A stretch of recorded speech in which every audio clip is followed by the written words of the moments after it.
An image study of a winding river and mountains. True to form, I'm starting with a sketch, and it turned out really well. Honestly, I could have left it just as this rough sketch, as I feel it captures the landscape perfectly.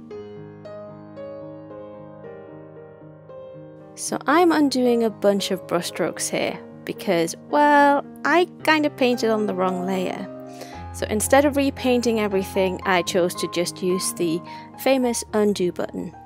I prefer painting with different colours on different layers, just because it makes it a lot easier for me to change them at a later stage, which is sometimes needed.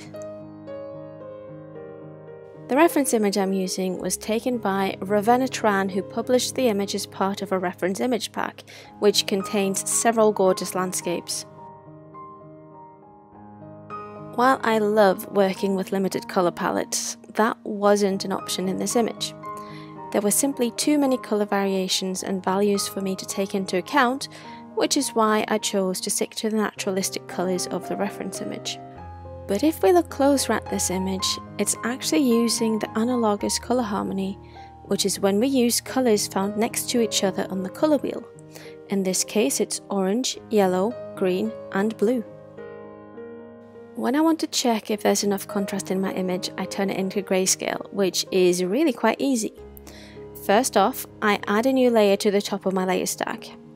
Then I set its layer style to saturation, and then I flood it with black, and that magically desaturates the image. Thank you so much for watching. For more process videos, check out my YouTube channel, and for more of my art, visit my social media accounts.